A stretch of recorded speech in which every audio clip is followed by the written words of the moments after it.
My advice is put your worst foot forward. That if they accept you for what you're putting out there, then it's only you can only go up. No.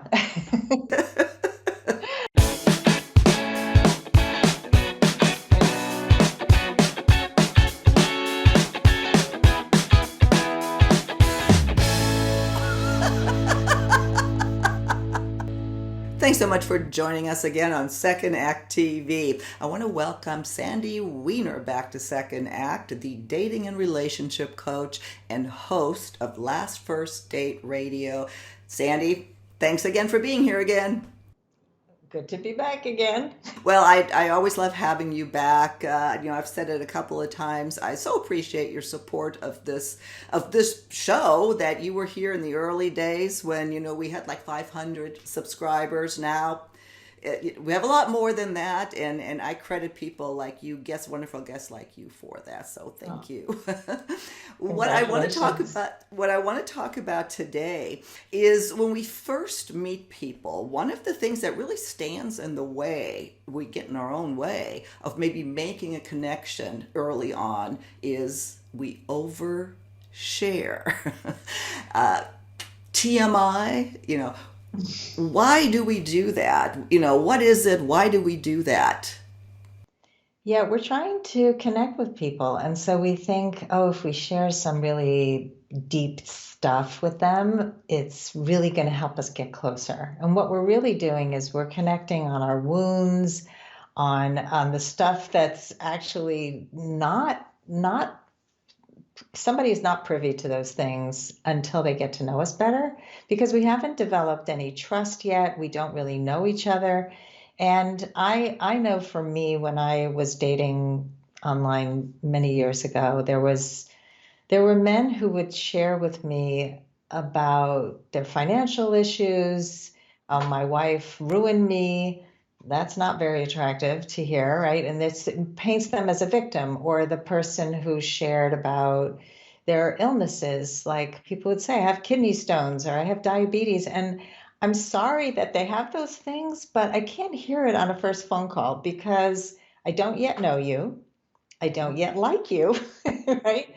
And when you know and love somebody, you can accept all of them. But if you put too much out there too soon, it's like overwhelming and we judge people. I mean, there's just so many reasons why oversharing is actually it's a boundary crossing. It's crossing that line with somebody and it's not a good thing. Yeah.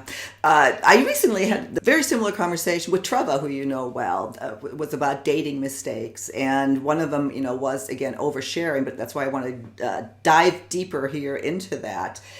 And it was a little bit of not a debate, but we questioned, what is oversharing and what is not being truthful, and to me, it's when you say it.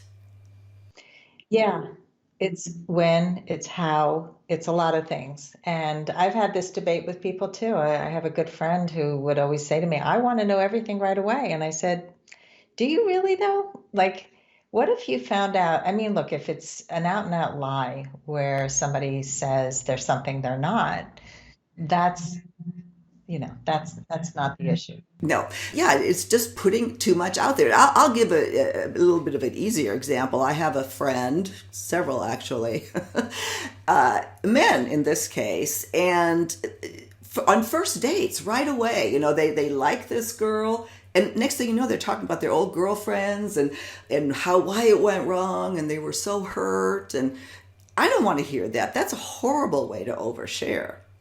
Right. So what we're doing in those cases is we're saying I have unfinished business. Yep. That's really to me, it's like I have not healed. And so I'm bringing all this to the table. And this used to happen to me all the time before I was healed. I would attract people like that into my life. And I would stay on the phone for 2 hours with somebody who was so obviously stuck in their past because I am an empathic person and I would feel bad for them. And then I would try to fix them.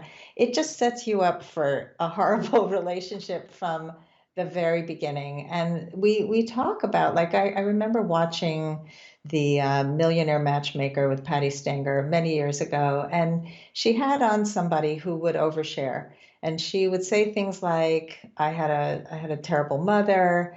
I had an eating disorder. And the guys were like, get me out of here because it's too much. It's too much too soon. And even with clients that I have who have been dating for a long time, they're still afraid to share about an autoimmune disease, something that they have going on because they don't want to be rejected. And so there is a point where you do have to share. It's not helpful to keep information from somebody. But in the beginning, we're full of judgment. We're making these really quick decisions about somebody. So bring in your good stuff, and connecting on your passions and your joys and all those things are going to help you make a better initial connection. Right. And slowly share. And Brene Brown, who I love, says people need to earn your stories. They're not just for everybody to hear. They're special and unique about us. And so I suggest that people be like an onion, like you peel back a layer each time you get to know somebody after you have built some trust and there's some consistency and there's a steady building of the relationship. As the relationship builds, the layers come off. And that's also important if the person isn't sharing with you to ask them to share a little more. So some people don't share enough. Like that's also the flip side of this. Exactly. Well, and I think a good guide is, if it's something that is ultimately going to come out or is going to significantly affect your relationship, like a financial issue, a health issue, certainly. I mean, obviously that's something that needs to be talked about, but certainly not on a first or second, early on. You have to see whether or not there's even going to be a relationship. Why go there? I don't think that's deceptive in any way. I know there's people that some other people, experts or whatever, that have said, one way to start this relationship, or my advice is put your worst foot forward. That if they accept you for what you're putting out there, then it's you can only go up. No. And I've been on many dates with people like that, where they come and I had a date once. This was talk about oversharing. This guy researched me. He comes to the date with notes, and he says, "I'm really mad at you. I stayed up really late looking you up on the internet." I'm like, uh-huh. And then he proceeds to take out these notes and say, here are your children's names. This is where you live. This is what happened to you at this time. You did this, you have that, and I was just like, That's creepy. And it was so creepy. I could not get out of there fast enough. But again, if you look somebody up and you want to know information about them, don't share it with them. With a little note to self. But yeah, there is a way to share. So let's say you had a tough relationship with your ex. You don't share that right away. Somebody's going to ask you questions like, why did your relationship end? Right. All you need to say is, I really wanted it to work out. Unfortunately, it didn't work. And now I'm here looking for love. I'm really excited to have met you. And how about you? What did you learn from your last relationship? Or, just to kind of redirect the conversation, because that little bit is the first layer. We wanted it to work. It didn't work. Somebody asks you, why are you single? You don't have to go into a whole thing. Well, I had all this trauma from my childhood, and so I really couldn't make a relationship work more than 2 weeks. Or you could say, I was busy building a career, and now I'm really ready to find love, and I'm so happy to be here with you. Yeah. This is a little bit off what you just said, but it's something cute in me when you said that. And I wonder if it's women or maybe it's men. I think this is more a woman thing. And that some women, they will maybe ask questions. And once the man starts, maybe encouraging him to be more open. Oh, it's okay. I really want to know. We don't really want to know about the past. We want to know that we are special and the person. Now, we really don't want to know about the past. So maybe that's a word for men. If women do encourage that, and you start telling, you might be going into not necessarily an intentional spider web, but you're going into a spider web, which is also what happened to my friend, the woman, and who's also a friend of mine. This is why maybe I thought about it. She was being very nurturing, very, oh, I can't, that's okay. Well, she made it safe for him to overshare, and then was like, okay, I can't take it. No. So I don't know. Lots to think about. I think one of the reasons I was going to ask you, there is a difference also, I guess, between oversharing or just talking too much on a first date. Maybe because we're nervous.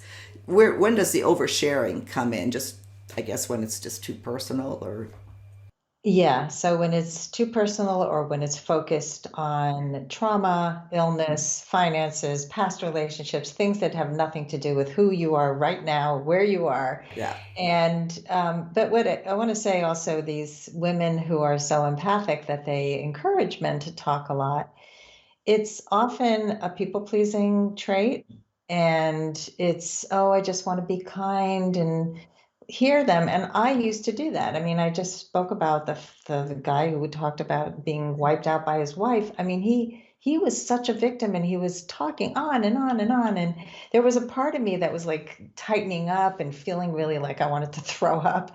And then there was a part of me that felt like it's rude to interrupt him. He's got to get it off his chest. No, it's unkind for him to throw up his life on my lap. And we have therapists and coaches for that. And so one great line is when somebody starts to say things like this is to say, what does your therapist say about that? And don't go down that spiral. Well, so what do you do when somebody else overshares, other than asking what the therapist said? How do you handle that? Especially if you kind of like the person, but you just don't want that conversation to go that way. So you set a boundary, you interrupt them, and you say, let's say he's oversharing about his ex, Hmm. or an illness or whatever. And you just say, you know what, if we get to know each other really well, I'd love to hear more about that. But for now, I'd love to talk about your favorite trip. I'd love to talk about what was the best part of your day today. Let's talk about the present, and really just kind of redirect the conversation, because a lot of women will walk away from a date and say, oh my God, he talks so much. What a selfish, narcissistic man. And none of that could be true. I mean, we just sometimes, when a man gets in front of a woman who is such a willing listener, he unloads. And if you're not setting boundaries, then you're inviting that dump. And you need to really focus more on the good stuff. Have fun together. Don't get into these heavy conversations right away. You just want to know, can I laugh at this person? Do I have enough in common to go on another date? That's all you need to know right now. And not, oh my God, is this a person who would be a great partner long term? We don't know that at all. Right. Right. No, that comes with with time. It was interesting. One of the other extra, April Beyer, I really like her a lot. She has a little bit of different view on this. She said, she says, I don't tell people to stay away from that conversation, especially about your ex, because it's such a big part of you, but it's really how you talk about it. And I kind of agree now. I mean, I don't think she says go there, but if it comes up, it's how you talk about it, and that's really important. The getting negative is yeah, they'll put a damper on everything, and it is a conversation that comes up a lot. It does come up a lot. And one of my podcast guests, I totally agree with April. One of my podcast guests had a great way to have this conversation about the ex. And she says, because you do want to know how do they talk about their ex? How do they talk about any of the things that they're talking about?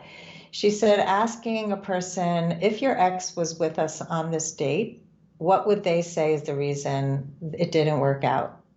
And would you agree with them? Now, that's a bit of an invasive conversation in a way, but it's an interesting conversation. And I asked that on a date once, and the guy said, "Oh, she would say I was selfish, something like that." And he said, and I'd have to agree with her. Hmm. I said, "Oh, well, I really appreciate your self-awareness." Yeah, and I would take that as self awareness. not necessarily as, he is what he tells you. I think that's a good answer. Yeah.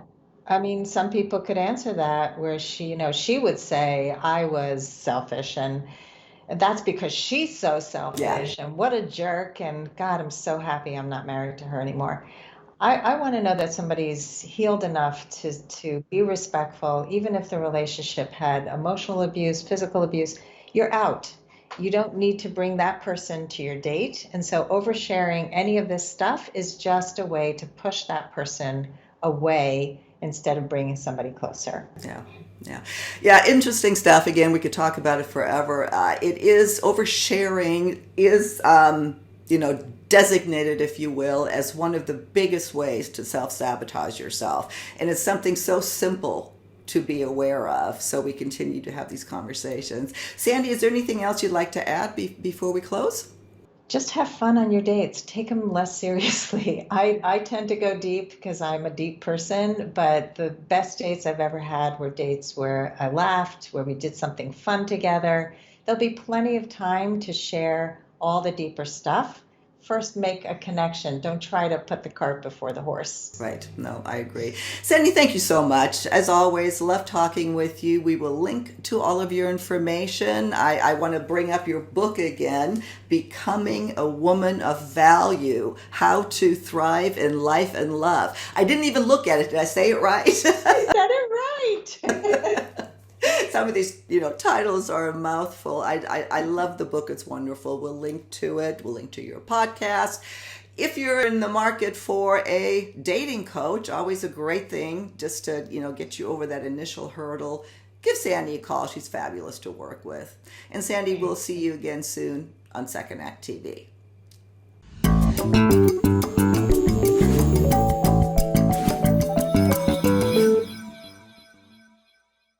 If you haven't done so already, please be sure to subscribe to our channel. The button is right over here. Just click on through to YouTube, and when you see the little bell right next to the subscribe button, hit that too. We'll notify you every time we launch a new video. See you next time.